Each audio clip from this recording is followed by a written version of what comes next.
Well, I'm joined now in the studio by Matt T, Chief Operating Officer of the NHS Confederation, which represents managers, and from Manchester by the campaigner Julie Bailey, who founded Cure the NHS after failures in her mother's care at Mid Staffordshire Hospital.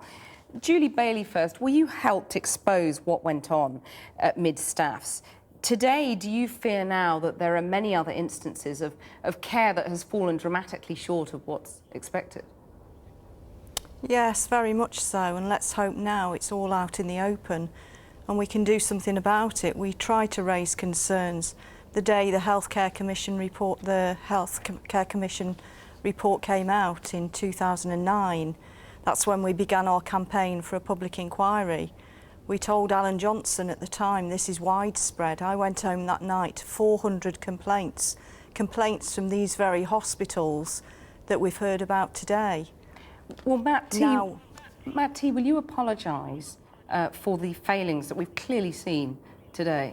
I don't think anybody who works in or around the NHS could possibly be happy with what we've seen today. I think the really important thing about today's report is that this is really rigorous and cuts through any of the debates about methodology on how we measure mortality or any of those sort of things. What this report has identified is very clear issues that need to be addressed. And you apologise to all the people who've been let down, do you? Where people are let down by the NHS, of course we apologise.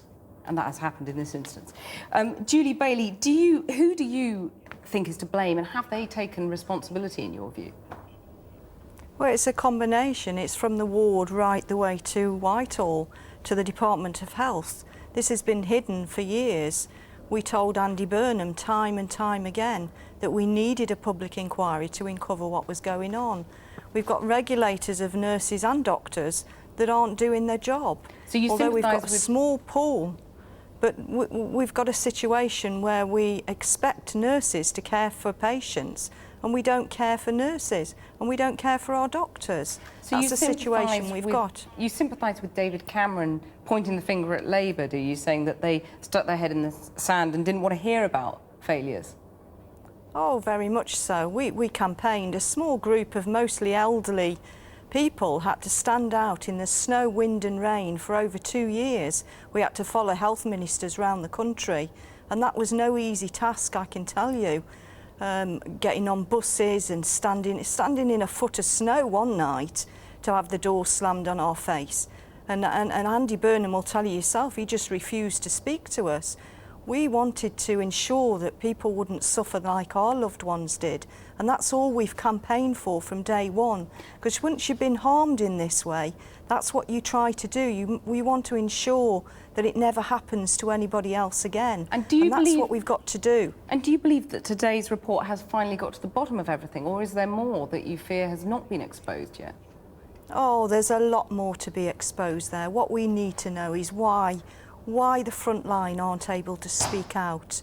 Why are they silenced? I've had calls from these very hospitals where doctors and nurses have been silenced, terrified to speak out. Student nurses, student doctors. We need an investigation into whistleblowing. We need to know why people don't feel safe within the NHS to speak out about patient safety issues. That's what we need to do now. We need a full investigation.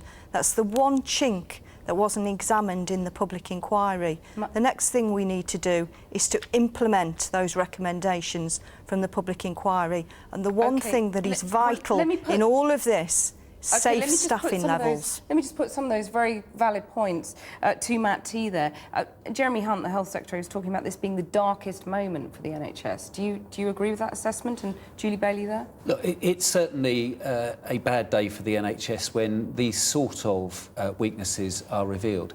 But what I would say is that I agree with Julie. It's very important that we hear the voice of patients and we hear the voice of staff. But you haven't listened to patients in the past, have you? I think we've not been good enough at listening to patients in the past. That's absolutely right. One of the things that comes out of Sir Bruce Keogh's report today is one of the things that was crucial in the reviews they did was they had patients on their review panels and they had heard the patient voice loudly. They also had junior doctors on their review panels, and that was a really interesting way of getting to the bottom of some of the staff staff issues in there. And what this will feed into is a new inspection regime led by the Chief Inspector of Hospitals, Mike Richards. I saw you nodding when Julie Bailey was saying that Andy Burnham hadn't listened. And there's a terrible tussle in the Commons today. Who do you believe was to blame? Labour say the nursing shortages have been caused by the coalition government.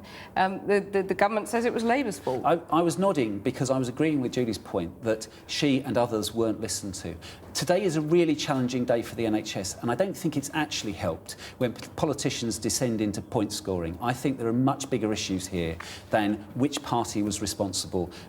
There are really deep issues for the NHS. I think what Sir Bruce Keogh's report lays out is what we can do with these 11 hospitals with external help. What I think it says also, though, is that nobody who has a leadership position in the NHS should get away without reading this report and working out what the lessons are in their own organisations. Well, Julie Bailey, your own mother tragically died in mid-staffs. When you looked at what went on in the Commons today, what was your reaction to that kind of mudslinging? It's not going to help anybody. What we need to do now is to hold these people to account. We need accountability within the NHS, else nothing will change. Accountability, leadership. We've got dozens of managers within the NHS, but how many leaders have we got? And we need safe staffing levels and the correct skill mix. That's what the NHS needs, and we can reform it overnight. We need to champion the patient. We can solve the NHS crisis overnight. We need to change the culture by listening to the front line, letting those front line lead. The day of managers leading is over. The command and control style management has ruined the NHS. It's crushed the culture of care. And now we need to listen to the front line and let them lead. Julie Bailey, Matt T, thank you very much for joining me.